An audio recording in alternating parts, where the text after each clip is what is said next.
নমস্কাৰ এভৰিৱান। আজি ডাইৰেক্ট ৰিক্ৰুটমেণ্টৰ কেইটামান কুৱেশ্যন লৈ আহিছোঁ মই আৰু গোটেই কুৱেশ্যনখিনি দিবলৈ চেষ্টা কৰিম যিমান পাৰোঁ। আৰু কি কুৱেশ্যন আহিছিল আজি 4th গ্ৰেডৰ পৰীক্ষাত তাৰে কেইটামান কুৱেশ্যন বাছনি কৰি লৈ আহিছোঁ আৰু লগৰ কেইজনমানে শ্বেয়াৰ কৰিছিল হোৱাটছআপত। মই কুৱেশ্যনকেইটা এই ভিডিঅ'ৰ জৰিয়তে যেটা পাৰোঁ দিবলৈ চেষ্টা কৰিম। তোমালোকে এইকেইটা কুৱেশ্যন আহিছিল নাই তলত কমেণ্ট কৰিবা সকলোৱে, ঠিক আছে। প্ৰথম কুৱেশ্যনটো আহিছিল নীতি আয়োগৰ সভাপতিজনৰ নাম কি।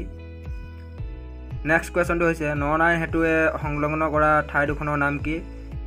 3 নম্বৰ কুৱেশ্যনটো হৈছে 1942 চনৰ আন্দোলনৰ অসমৰ প্ৰথমগৰাকী শ্বহীদ কোন। 4 নম্বৰ কুৱেশ্যনটো হৈছে তৃণভোজী প্ৰাণীৰ বৈজ্ঞানিক নাম কি। 5 নম্বৰ কুৱেশ্যনটো হৈছে অ মোৰ আপোনাৰ দেশ গীতটি প্ৰথমে কোনখন আলোচনীত প্ৰকাশ পাইছিল।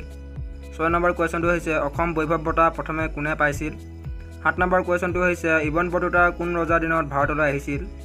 8 নম্বৰ কুৱেশ্যনটো হৈছে বেংকক কোনখন দেশৰ ৰাজধানী। 9 নম্বৰ কুৱেশ্যনটো হৈছে চাণক্যৰ কোনজন ৰজাৰ ৰাজসভাৰ কবি আছিল। 10 নম্বৰ কুৱেশ্যনটো হৈছে হিং ক'ৰ পৰা বেছিকৈ অনা হয়। 11 নম্বৰ কুৱেশ্যনটো হৈছে ভিক্টৰিয়া মেম'ৰিয়েল ক'ত অৱস্থিত। 12 নম্বৰ কুৱেশ্যনটো হৈছে হাড়গিলা প্ৰজেক্ট কোনে কৰিছিল। 13 নম্বৰ কুৱেশ্যনটো হৈছে অসমৰ ৰাজ্যিক সংগ্ৰহালয় ক'ত অৱস্থিত।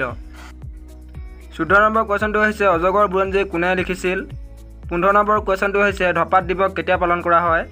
16 নম্বৰটো হৈছে MPLADS আঁচনিৰ সম্পূৰ্ণ নাম কি। 17 নম্বৰ কুৱেশ্যনটো হৈছে ভাৰতৰ প্ৰথম কৃত্ৰিম উপগ্ৰহটোৰ নাম কি। চোৱা বন্ধু বান্ধৱীসকল, মোৰ লগত এইকেইটা কুৱেশ্যন আছিল, মই তোমালোকলৈ শ্বেয়াৰ কৰিলোঁ। আৰু কিবা যদি কুৱেশ্যন আহিছিল তলত কমেণ্ট কৰিবা আৰু উত্তৰবিলাক কমেণ্ট কৰিবা কি হৈছিল উত্তৰ দিছিল। আৰু উত্তৰখিনি মই নাজানো বাৰু, মোৰ এই কুৱেশ্যনখিনিয়ে শ্বেয়াৰ কৰিছিল লগৰখিনিয়ে, সেইবাবে মই লগে লগে শ্বেয়াৰ কৰিছোঁ আজি ভিডিঅ' বনাই। তোমালোকে সকলোৱে নিজৰ নিজৰ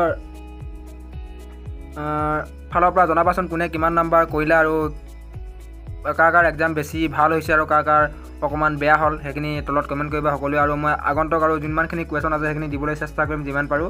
আৰু আপোনালোকে প্ৰথম যদি চেনেলটো চাই আছে তেনে ছাবস্ক্ৰাইব কৰি থ'ব এনেকুৱা সুন্দৰ ইনফৰ্মেশ্যন পাই থাকিবলৈ, ঠিক আছে বন্ধু বান্ধৱীসকল। মই আৰু কুৱেশ্যন লৈ আহিম, যোনখিনি কুৱেশ্যন এতিয়ালৈকে আৰু পোৱা নাই সেইখিনি কুৱেশ্যন অতি সোনকালে লৈ আহিম। ভিডিঅ'টো ছাবস্ক্ৰাইব কৰি থ'ব সকলোৱে চেনেলটো, ঠিক আছে। ভিডিঅ'টো চোৱাৰ বাবে সকলো বন্ধু বান্ধৱীলৈ বহুত বহুত ধন্যবাদ থাকিল।